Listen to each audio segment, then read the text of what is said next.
20 gram ice வந்து 0 degree சென்டிகிரேடில் இருக்குது. அதோடு வந்து 10 டிகிரி சென்டிகிரேடில் இருக்கக்கூடிய 160 கிராம் வாட்டர் ஆட் பண்ணோம்னு சொன்னாக்கா ஃபைனல் கண்டென்ட் வந்து என்னவாகும் அப்படின்னு கேட்டிருக்கிறாங்க.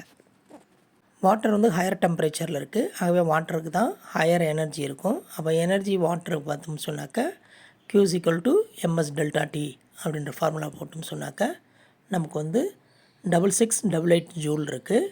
அதே மாதிரி பார்த்திங்கனாக்கா 0 டிகிரி ஐஸ் வந்து 0 டிகிரி வாட்டராக மாறுறதுக்கு எவ்வளோ எனர்ஜி வேணும் அப்படின்னு பார்த்தோம்னு சொன்னாக்கா அதாவது கம்ப்ளீட் ஐஸ் வந்து மெல்ட் ஆகிறதுக்கு எவ்வளோ எனர்ஜி வேணும் பார்த்திங்கனாக்கா அதுவும் வந்து m × லெட்டன் ஹீட் போடணும், மாஸ் × லெட்டன் ஹீட்டு.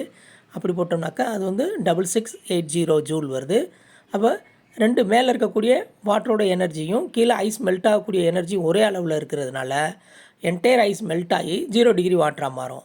அந்த 10 டிகிரியில் இருக்கக்கூடிய வாட்டரும் என்டையர் எனர்ஜியை லாஸ் பண்ணி 0 டிகிரி வாட்டராக மாறிடும். அப்போ ஃபைனல் கண்டென்ட் வந்து நமக்கு வாட்டராகவே இருக்கும். Option C is the correct answer.